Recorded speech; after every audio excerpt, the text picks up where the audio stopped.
Good morning সবাইকে। কেমন আছো তোমরা? আশা করছি ভালো আছো। আজ হচ্ছে ছট পুজোর তৃতীয় দিন, মানে আজকে হচ্ছে সন্ধ্যা আরগ, তার তোড়জোড় স্টার্ট করে দিয়েছি আমরা। তো তোমরা জানিও তোমাদের ছট পুজোর তৃতীয় দিন কেমন গেল। চলো আজকে ব্লগটা স্টার্ট করছি এখান থেকে। তো দেখতেই পারছো সূর্য দেবতা কি সুন্দর মাথার উপরে চলে এসেছেন। আর তোমরা নিশ্চয়ই ভাবছো না যে আমি রাস্তায় কি করছি। আরে দাঁড়াও বলছি, আমি যাচ্ছি গ্রামের বাড়ি ঘুরতে না, মানে কাজেই যাচ্ছি। তো ভাবলাম তোমাদেরকেও সাথে নিয়ে চলি। তো আমরা যাচ্ছি আখ আনতে। আমাদের গ্রামের বাড়িতে ক্ষেত আছে, সেখান থেকেই আমরা আখ আনবো। তো যেরকম কাজ সেরকম কথা, বেরিয়ে পড়েছি আমি, দাদাভাই, পিসু আর আমার ননদ। এই দেখো, এটা হচ্ছে আমাদের গ্রামের বাড়ি। প্রচুর বড় ক্ষেত, ওখানে বিভিন্ন সিজনে বিভিন্ন জিনিস, বিভিন্ন গাছপালা মানে খেতি করা হয়। আর আমি জাস্ট সকালবেলাটা না এত ভালো লাগছিল, অদ্ভুত ফিল হচ্ছিল। তা আমি একটু এনজয় করছিলাম, আমি আর আমার ননদ। এই দেখো, এক্ষুনি দেখতে পাবে তোমাদের দাদাভাই আখ নিয়ে আসছে। যেহেতু ক্ষেতটা অনেক বড়, তো পেছন সাইড থেকে আখগুলোকে কেটে আনছিল। এবার এখানে বেশ ভালো করে ছাড়িয়ে নেবে, যে ওই আশেপাশে যে ঘাস থাকে আখের, সেগুলো ছাড়িয়ে নিয়ে একটু তোমার দাদাভাই আখ নিয়ে ক্যাথ মেরে নিল, যে আমারও ভিডিওটা একটু করো, ক্যাথ মেরে নিল আর কি। তো আমরা চটপট আখ নিয়ে বাড়ি চলে আসলাম। এসে দেখি মা অলরেডি ঠেকুয়া বানানো শুরু করে দিয়েছে। তো আমরাও সবাই মিলে হাত লাগিয়ে তাড়াতাড়ি করে 200-300টা ঠেকুয়া বানাতে ছিল, তো তাড়াতাড়ি বানিয়ে নিলাম।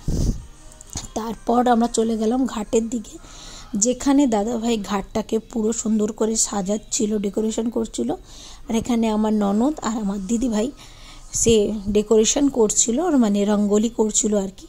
যেহেতু কষি বসবে, তো একটু রঙ্গোলি করে দিচ্ছিল। খুব সুন্দর করে রঙ্গোলি, প্রতি বছরই রঙ্গোলি হয়, তোমরাও দেখতে পারবে। আমি লাস্টে ফটো অ্যাড করে দিয়েছি, তোমরা দেখে নিতে পারবে। তো চলো, এবার তোমার দাদাভাইকে বসিয়ে দিয়েছি প্রদীপ নিয়ে।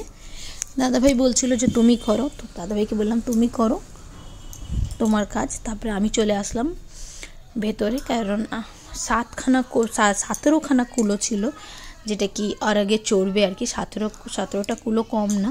তো সেখানে 2 দেওর আর আমি মা মিলে সব সুন্দর করে কুলোর মধ্যে যা যা লাগে সবগুলো মা বলে দিচ্ছিল।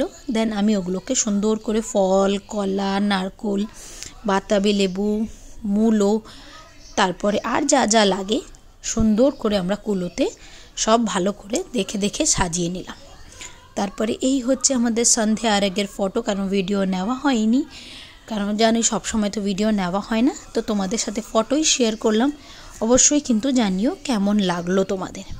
চলো, এটা হচ্ছে সন্ধ্যা আরগের ঘাটের ভিডিওটা তোমাদের সাথে শেয়ার করলাম, যে সন্ধেবেলায় কেমন ঘাটটা সাজানো হয়েছিল সেটাই তোমাদের সাথে শেয়ার করলাম। তোমরা জানিও ঘাটে সাজানোটা কেমন হয়েছে। তারপরে সবাই মিলে চলে গেলাম কষি সাজাতে, কারণ এবছর কষি 3টে ছিল, মানে মা জোড়া কষি দিয়েছিল, একটা কষি সিঙ্গেল আর একটা কষি জোড়া। তো সব দাদারা ভাইরা মিলে কষিটাকে সুন্দর করে সাজিয়ে নিচ্ছিল। আর যা যা রাখা থাকে আর কি, খাপটির মধ্যে ফল, কলা যা যা থাকে সেগুলো সুন্দর করে সাজিয়ে নিচ্ছিল। আর আমি এখানে প্রদীপগুলো দিয়ে নিচ্ছিলাম। প্রদীপ দিলাম, বাতাসা দিলাম, মানে যা যা আর কি দিতে বলেছিল মা সেগুলো দিলাম। সেগুলো দিয়ে কমপ্লিট করে দিলাম। দেন মা পুজো করলো। পুজো করার পর আমাদের সন্ধ্যা আরগের এখানেই শেষ হলো।